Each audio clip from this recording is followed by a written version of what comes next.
यह कथा उनके जीवन में शास्त्रार्थ विजय के बाद घटित हुई। राजा जनक के दरबार में महापंडित वंदीन को पराजित करने और अपने पिता को वरुण देव के पाश से मुक्त कराने के बाद अष्टावक्र की ख्याति चारों दिशाओं में फैल गई। उनके पिता कहोद अपने पुत्र की विद्वता और विजय से अत्यंत प्रसन्न हुए। उन्होंने अष्टावक्र को समंगा नदी में स्नान करने के लिए कहा। उस पवित्र नदी में डुबकी लगाते ही अष्टावक्र का शरीर श्राप से मुक्त हो गया और उनके सभी 8 टेढ़े अंग सीधे हो गए। वे एक सुंदर और तेजस्वी युवक बन गए। इसके बाद अष्टावक्र अपने नाना उद्दालक ऋषि के साथ अपने आश्रम लौट आए और वहां तपस्या तथा अध्ययन में लीन हो गए। कुछ समय बाद अष्टावक्र ने विवाह करके गृहस्थ आश्रम में प्रवेश करने का निश्चय किया। एक बार महर्षि अष्टावक्र महर्षि वदान्य के पास जाकर उनकी कन्या के साथ विवाह करने की इच्छा प्रकट की। तब महर्षि वदान्य ने मुस्कुराते हुए अष्टावक्र से कहा, पुत्र, मैं अवश्य तुम्हारी इच्छा पूरी करूंगा और तुम्हारे साथ ही अपनी कन्या का पाणी ग्रहण करूंगा, लेकिन इसके लिए तुम्हें मेरी एक आज्ञा माननी पड़ी देगी। अष्टावक्र ने कौतूहल से पूछा, वह क्या? महर्षि वदान्य ने कहा,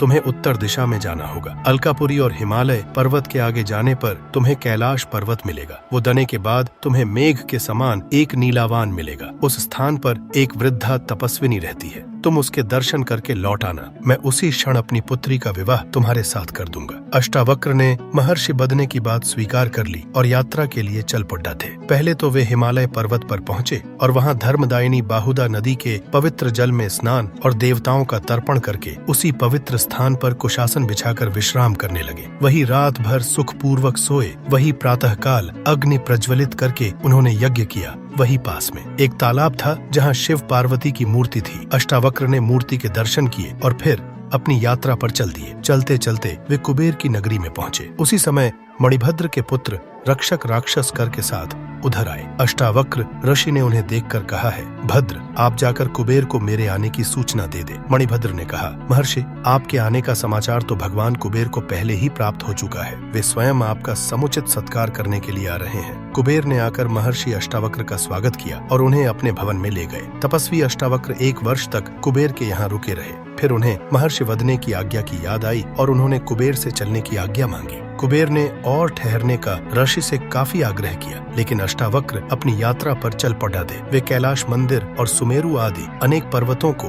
लकर किरात रूपी महादेव के स्थान की प्रदक्षिणा करके उत्तर दिशा की ओर चल पड़ा थे। कुछ ही आगे जाने पर एक सुंदर वन उन्हें दिखाई दिया। उस वन में एक दिव्य आश्रम था। उस आश्रम के पास अनेक रत्नों से विभूषित पर्वत, सुंदर तालाब और तरह तरह के सुंदर पदार्थ थे। देखने में वह कुबेर की नगरी से भी कहीं अधिक शोभायमान दीख पड़ी देता था। वही अनेक प्रकार के सोने और मडदधियों के पर्वत दिखाई देते थे, जिन पर सोने के विमान रखे हुए थे। मंदार के फूलों से अलंकृत मंदाकिनी कल कल निनाद करती हुई बह रही थी। चारों ओर मणियों की जगमट से उस दिव्य वन की कल्पना श्री से ऊंची उठ जाती थी, लेकिन उसकी समता कहीं भी मस्तिष्क खोज नहीं पाता था। अष्टमक देखकर आश्चर्यचकित से खड़ दे रहे थे। वे सोच रहे थे कि यहीं ठहरकर आनंद से विचरण करना चाहिए। अब वे अपने लिए एक उपयुक्त स्थान ढूंढने लगे और बढ़कर उन्होंने देखा कि ये तो एक पूरा नगर है। इस नगर के द्वार पर जाकर उन्होंने पुकार कर कहा, मैं अतिथि हूँ। उसी समय द्वार से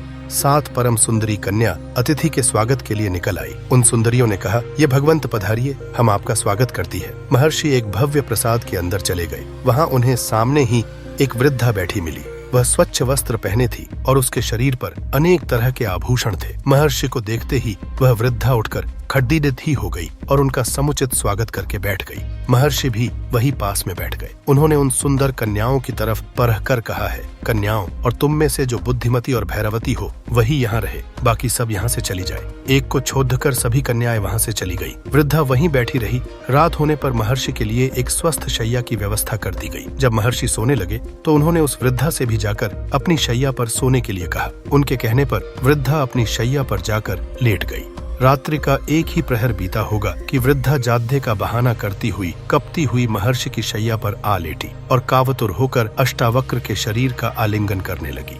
ये देखकर महर्षि काष्ठ के समान कठोर और निर्विकार पड़े ही रहे। कोष्ठावक्र को इस तरह विचलित देखकर वृद्धा ने कहा है, भगवान पुरुष के शरीर का स्पर्श करने मात्र से ही स्त्री के अंग अंग में कामोद्दीपन हो उठता है। स्त्री उस समय किसी तरह अपने मन को अपने वश में नहीं रख सकती, यही उसका स्वभाव है। इसलिए आपके शरीर से स्पर्श के कारण मैं काम पीड़ा में जल रही हूँ। अब आप मेरे साथ रमण करके मेरी इच्छा को पूर्ण कीजिए हे ऋषि। मैं जीवन भर आपकी कृतज्ञ रहूंगी। यही आपकी तपस्या का अभिष्ट फल है।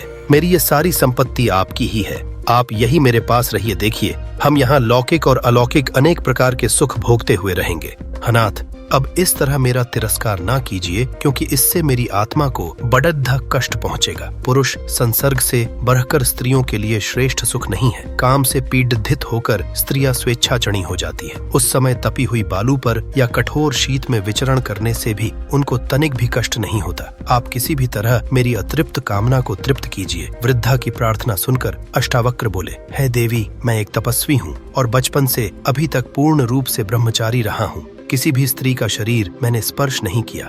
धर्मशास्त्र में व्यभिचार की बड़ेदिदी निंदा की गई है, इसलिए इस तरह का पाप नहीं कर सकता। मेरा उद्देश्य तो विधि पूर्वक विवाह करके पुत्र उत्पन्न करना है और उसी हेतु मैं अपनी स्त्री के साथ संभोग करूंगा। इसके अतिरिक्त पराई स्त्री से विषय भोग करना पाप है। हे शुभे, तुम उसकी ओर मुझे प्रवृत्त न करो। ये सुनकर वृद्धा ने कहा, है महर्षि, ये तो आप जानते ही हैं कि स्त्रियां स्वभाव से ही कमातुर होती है। उनको पुरुष का संसर्ग देवताओं की आराधना से भी कहीं अधिक प्रिय और सुकर होता है। तुम पतिव्रता की बातें करते हो तो हे स्वामी, ये सच तो ये है कि हजारों स्त्रियों में कहीं एक पतिव्रता स्त्री दिखाई पुडीरी देहती है और सती तो लाखों में एक होती है। हे भगवान, काम के वश होकर ही स्त्री कुल्ट हो जाती है। वृद्धा की बात सुनकर अष्टावक्र मन ही मन धिक्कार रहे थे, लेकिन फिर भी अपने को धधराहा रखकर रोने विचलित भाव से उत्तर दिया है, देवी, मनुष्य जिस विषय का स्वाद जानता है उसी के लिए उसकी तीव्र इच्छा होती है। मैं तो विषय भोग जानता ही नहीं, फिर मैं किसी भी हालत में तुम्हारी इच्छा पूरी नहीं कर सकता।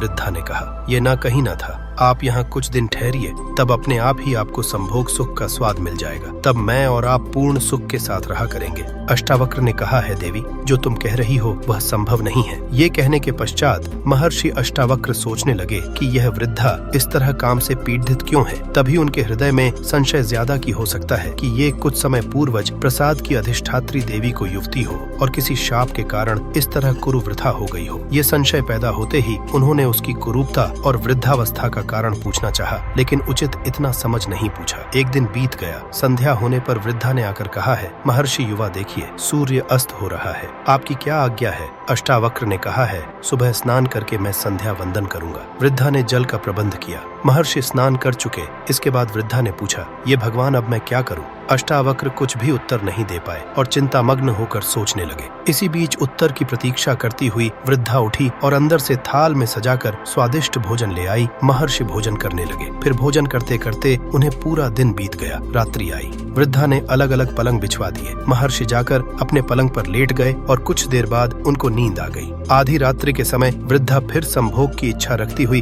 उनके पलंग पर आ गई। महर्षि सहसा जागकर कहने लगे, हैं देवी, तुम व्यर्थ प्रयत्न न करो। परस्त्री के साथ संभोग के लिए मेरा हृदय गवाही नहीं देता। ये कार्य मुझे धर्म विरुद्ध लगता है, इसलिए इसे त्याज्य समझकर मैं इसमें कदापि प्रवृत्त नहीं होऊंगा। इस पर वृद्धा कहने लगी, है भगवान, आपकी शंका निर्मूल है। मैं स्वाधीन स्त्री हूँ। माता पिता या अपने किसी का भी मेरे ऊपर अधिकार नहीं है। मेरे साथ सहवास करने से आपको परस्त्री गमन का दोष क्यों लगेगा। अष्टावक्र वृद्धा के तर्क पर पूर्ण दृढ़ता के साथ कहा, है देवी, तुम्हारा ये कहना कि तुम स्वाधीन हो निराधार है। प्रजापति ने कहा है कि स्त्री जाति कभी स्वाधीन नहीं हो सकती। वृद्धा ने कौतूहल व अष्टावक्र ने कहा, है शुभे, प्रजापति ने कहा है कि लोक में कोई भी स्त्री स्वाधीन नहीं है। बाल्यावस्था में पिता, यमुना अवस्था में पति और वृद्धावस्था में पुत्र स्त्रियों की रक्षा करते हैं, इसलिए वे इन्हीं के अधीन रहती हैं। फिर बताओ, तुम किस प्रकार स्वतंत्र हो। अष्टावक्र के तर्क के साथ किसी तरह नजते हुए वृद्धा ने दूसरा पैतरा लेकर कहना प्रारंभ किया है, देख, मैं इस समय काम से पीड़ित हूँ और आपके साथ संभोग की कामना करती हूँ। वृद्धा के इतना कह देने पर भी अष्टावक्र रहे और उसी दृढ़ता के साथ कहने लगे हैं, शुभे असाधारण मनुष्य काम, क्रोध आदि दोषों के वशीभूत होकर इस संसार में कितने ही जघन्य पाप करता है, लेकिन मैंने कठोर संयम से अपने मन को अपने वश में कर लिया है। तुम किसी भी तरह उसको विचलित नहीं कर पाओगी, इसलिए तुम्हारा इस तरह आग्रह करना व्यर्थ है। जाओ, अपने पलंग पर चली जाओ। अब तो वृद्धा को गहरा धक्का लगा, लेकिन फिर भी उसने धैर्य नहीं छोड़ा और फिर वहां आशा लेकर अष्टावक्र से बोली, है महर्षि, यदि आप मुझे परस्त्री समझते हैं और इसी कारण पाप समझकर संभोग करते हुए डरते हैं तो मुझे अपनी स्त्री बना लीजिए। मैं इसके लिए सहर्ष तैयार हूँ। आप विश्वास रखिए, मैं अभी तक कुंवारी हूँ, किसी तरह का पाप नहीं लगेगा और मेरी काम पीड़ा भी शांत हो जाएगी। कुछ ही क्षणों बाद जब उन्होंने कुछ कहने के लिए अपना मुंह ऊपर उठाया और उनकी दृष्टि उस स्त्री पर पड़ी था कि वह तो महान आश्चर्य के कारण वे सहसा हिल उठे। वह वृद्धा अब एक 16 वर्ष की अत्यंत सुंदरी कन्या का रूप धारण करके सामने बैठी मुस्कुरा रही थी। अष्टावक्र ने अधीर होकर पूछा, है देवी, ये तुम्हारा कैसा रूप? मेरी समझ में कुछ भी नहीं आ रहा है कि तुम कौन हो। मैं तुम्हारा परिचय प्राप्त करने के लिए लालायित हूँ। बताओ कल्याणी, तुम कौन हो? उस कन्या ने मुस्कुराते हुए ही कहा है, महर्षि अष्टावक्र, स्वर्ग मृत्यु आदि सभी लोगों के स्त्री पुरुषों में विषय वासना पाई जाती है। मैं परस्त्री गमन के लिए आपके मन को विचलित करके आपकी परीक्षा ले रही थी, लेकिन अपने कठोर संयम के कारण अपने धर्म की मर्यादा को नहीं छोड़ा। इसलिए मेरा विश्वास है कि जीवन में आप कभी किसी प्रकार का कष्ट नहीं भोगेंगे। मैं उत्तर दिशा हूँ। स्त्रियों के चप्पल स्वभाव का प्रदर्शन करने के लिए ही मैंने ये वृद्ध का रूप रखा था। इससे आप ये जान लीजिए, भगवान की इस संसार में वृद्धावस्था को प्राप्त स्त्री पुरुषों को भी काम सताता है। मुझे प्रसन्नता है कि आपने स्त्री की कितनी भी चंचलता देखकर अपने ब्रह्मचर्य व्रत को नहीं छोड़ा। इसलिए ब्रह्मा और इंद्रादि देवता पर अत्यंत प्रसन्न है। जिस काम के लिए महात्मा वदानी ने आपको यहाँ भेजा है वह अवश्य पूरा होगा। महर्षि की कन्या से आपका अवश्य विवाह होगा। वह कन्या पुत्रवती भी होगी। अष्टावक्र सुनकर अत्यंत प्रसन्न हुए और उस देवी से चलने की आज्ञा मांगने लगे। इस परीक्षा में सफल होने के बाद अष्टावक्र आगे बढ़े और अंततः उस दिव्य लोक में पहुंचे। अपनी यात्रा पूरी करके और सभी दिव्य अनुभवों को लेकर वे वापस वदान्य ऋषि के आश्रम लौटे। उन्होंने अपनी पूरी यात्रा का वृत्तांत ऋषि वदान्य को सुनाया। वदान्य ऋषि यह जानकर बहुत प्रसन्न हुए कि अष्टावक्र न केवल ज्ञानी और तेजस्वी हैं, बल्कि परम जितेंद्रिय ये साकेय है, जिसने अपनी इंद्रियों को जीत लिया हो भी हैं। उन्हें अपनी पुत्री सुप्रभा के लिए अष्टावक्र से योग्य कोई और वर नहीं दिखा। अत्यंत प्रसन्न होकर वदान्य ऋषि ने शुभ मुहूर्त में अपनी कन्या सुप्रभा का विवाह पूरे विधि विधान के साथ अष्टावक्र मुनि से कर दिया। इस प्रकार अष्टावक्र ने गृहस्थ आश्रम में प्रवेश किया और अपनी पत्नी सुप्रभा के साथ सुखपूर्वक रहने लगे।